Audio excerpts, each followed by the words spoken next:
everybody. Welcome live, Late Night Baltimore. And it is another great episode of Late Night. If you could like and subscribe, we got a good topic tonight. We're talking about the lack of good quality grocery stores in Baltimore, especially the areas that need it the most. Okay, so what do you know about that? I'll tell you all about it. Like and subscribe if you would. Give us a like, that really helps. All right. Okay, so imagine you want some fresh food for your family, like a regular meal, chicken, fruit, vegetables, but then also realize the closest real supermarket is a 45-minute bus ride where you have to carry your groceries on, get on the bus, get dropped off somewhere, walk further. So what happens instead usually? What's the default move that anybody would make? You go to a dollar store where you can get 3 sad bananas and a bunch of chips, and that's your meal. That's how 1 in 6 people in Baltimore City have to live right now. It's called a healthy food priority area. They used to be food deserts. In Canton, you have 3 grocery stores you can walk to, but there's whole blocks in East and West Baltimore where grocery stores are continuing to close. Big grocery stores, real grocery stores. When the Food Depot in Bel Air, Edison closed in January, 80 families lost their closest real grocery store. And why do they keep leaving? And why do dollar stores keep popping up? How can we expect people to develop lives and quality of life and livable neighborhoods to raise families or just to live in a community safe if they can't get food to eat, healthy food, where they have options? All right, so I'm going to think of the 10 poorest neighborhoods in Baltimore.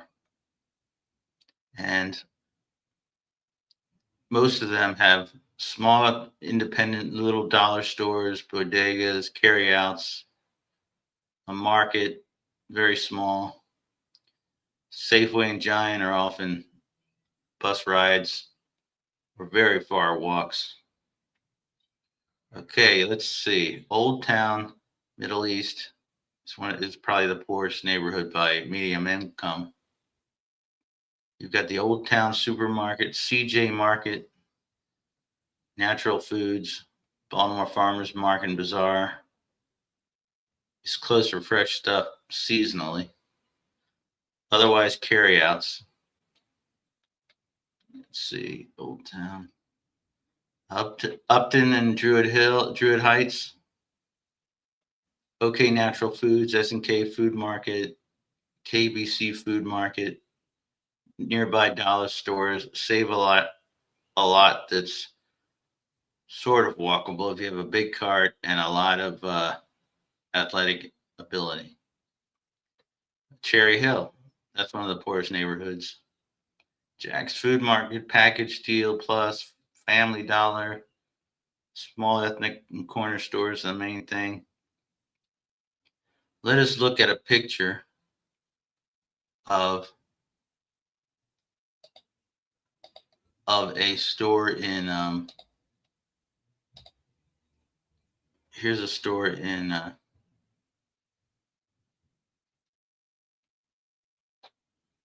this is a store in this is a store in Cherry Hill. I had it here. The stores here are about as effective as I am at getting this stuff up right. All right, let's see. Just had it here.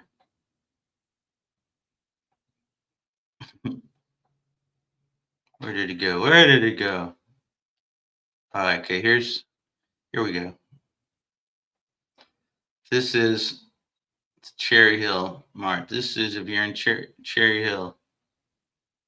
This is what you're gonna have to use as your grocery store. Does this look like a grocery store you would go to?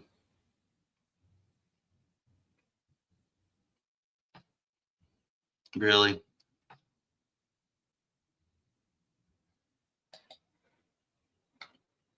Look at it.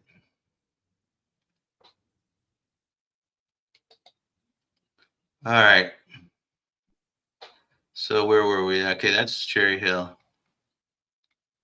We also have it's Poppleton.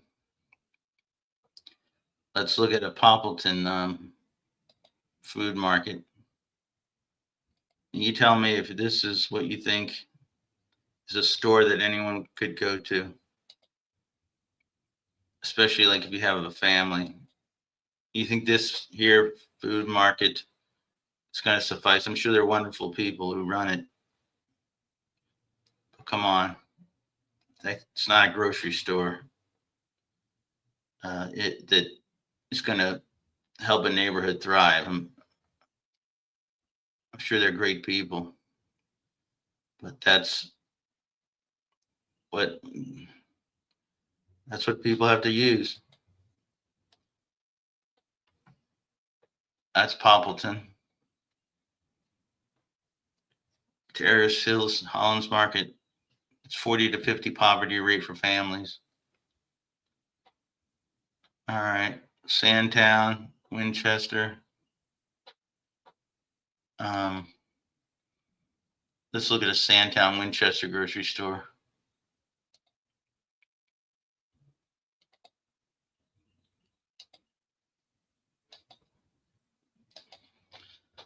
Okay, here. This is the kind of grocery store you would want to go to. All right. That's the grocery store. Okay. In Sandtown. It is not it is not acceptable. Okay, Greenmount East, that's another one. Still small corner stores, dollar stores, Five Below, maybe a Dollar General, maybe. Clifton is like that. Independent food markets, Family Dollar. The larger real grocery stores are way far away. Greater Rosemont, same thing. Uh, Midway is also very limited. In what we call Southwest Baltimore, with poverty pockets, there's a lot of independent.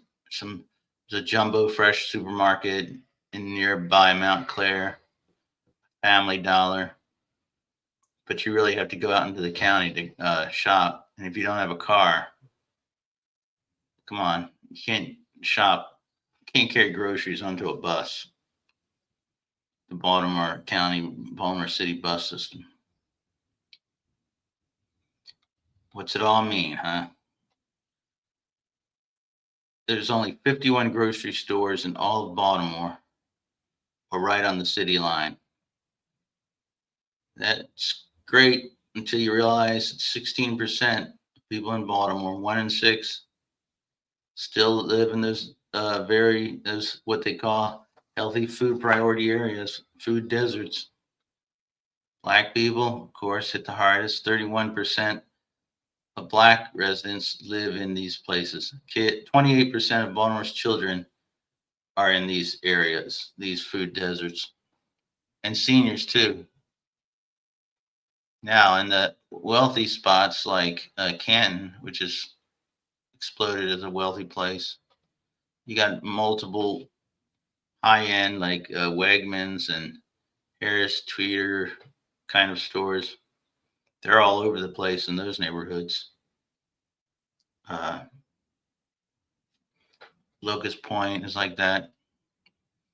Near Fort McHenry, that neighborhood, Mount Federal Hill, that they got high quality Whole Foods, Giants, or Safe, not Safeway, but mostly Harris Teeter and Wegmans all over the place. They can go in, beautifully clean stores, options, unbelievable, healthy food everywhere. Okay. And why do people keep leaving? Why do stores keep leaving? The rising cost of security, of wages, the SNAP benefits that got cut,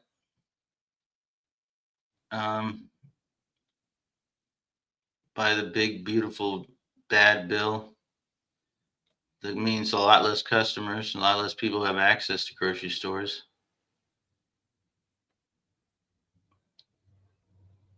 Uh, and this is all still in effects of the redlining that was done 100 years ago. Still echoes today. The neighborhoods that got disinvested in are still the ones where the big food chains, like your Giant, will not venture. Not enough money there, they say. And low car ownership means that, 30% of the people, these households in these neighborhoods don't even have cars. You can't do quality food shopping if you don't have a good grocery store that's within walking distance, and that means on the same block or across the street, or if you don't have a car. So the junk food dollar stores and little bodegas that function as the grocery stores now, they're the ones that provide the nutrition for these families or lack thereof. You can't get a decent meal for a family, even for an individual in these places.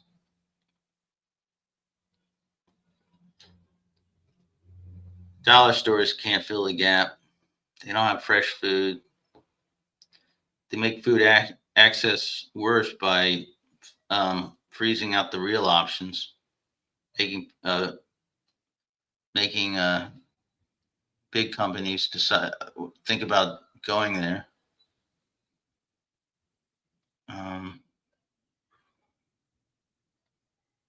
What's actually working?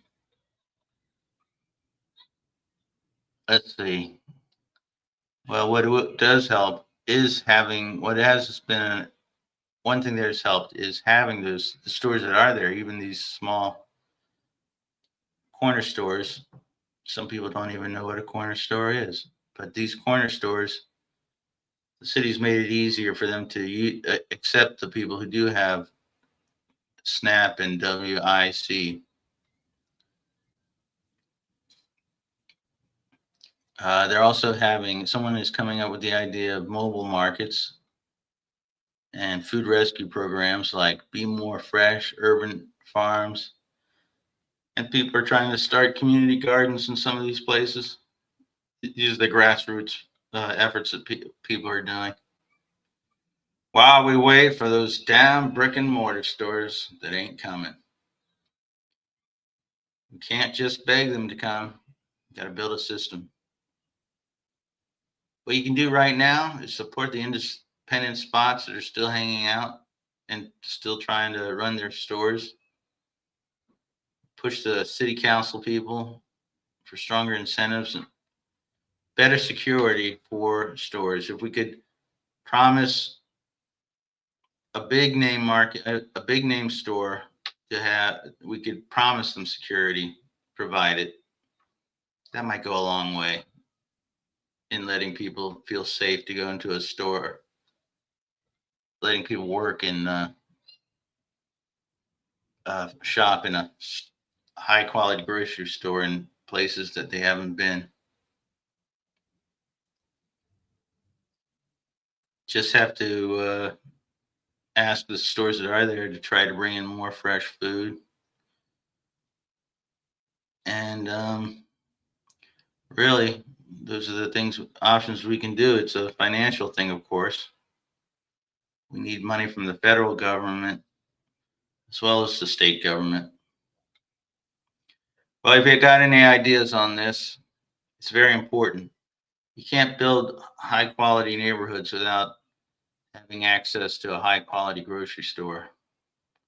And you can't have that uh, if nobody will place their grocery store in these neighborhoods. You have to be able to make that an easy thing for them to do, a profitable thing for them to do. Uh, in our system, that's the only thing that works.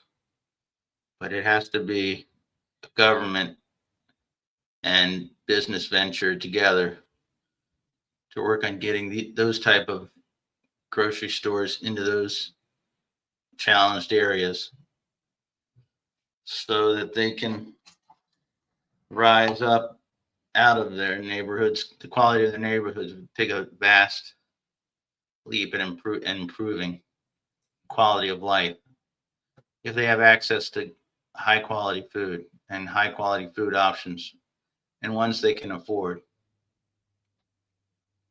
So on the federal level, of course, renewing SNAP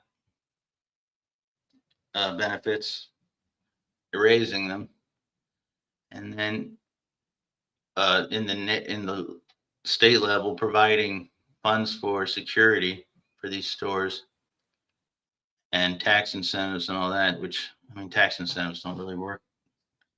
And in the city, keep working to get these stores there. It's easier said than done.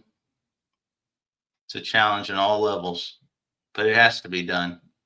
For these neighborhoods will never change, no matter how low you think you get the crime rate.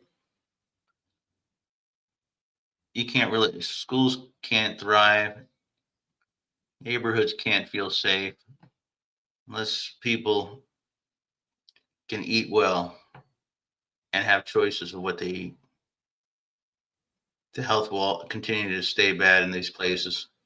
All right, that's a lot of bad news, but some good news, because it's something that if we all work together, we can get improvements. All right, what you have to do also then is continue to vote and continue to donate. Get on Act Blue and donate to candidates, not just here in Maryland, but all over the country. Uh, because these kind of programs that will benefit these kind of areas aren't going to be, nobody in MAGA is worried about them. Nobody in MAGA gives a crap, okay, about these neighborhoods, these people, our people, Baltimore people. To them, but it would be just as good if Baltimore dropped into the bay. They wouldn't care. So we got to keep fighting, voting, donating, and you know, community gardens and that sort of stuff, co-ops maybe, kind of thing in the temporary times. But we need these grocery stores. We need these big companies to move in. All right. And the government has to make it worth their while for the investment. And they have to have people who have the money or the, access to benefits to use these stores. All right. Well, that's all for today. Tonight, I think, is the big draft. And Baltimore is going to draft somebody good. The Ravens tonight have a first round pick. And with it, Who are they going to draft? Who are the Ravens drafting?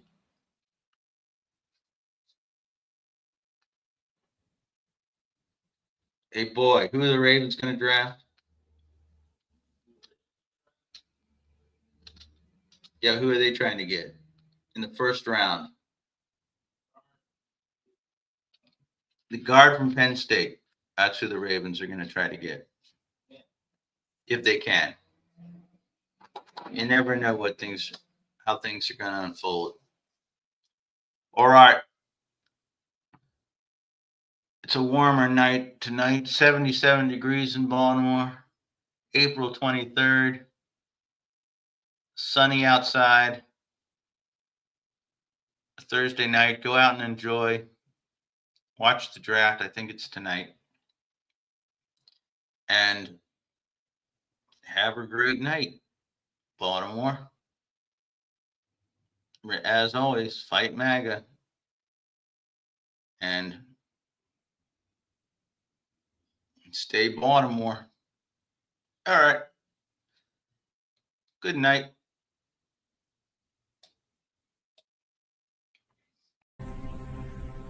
Big Rooster.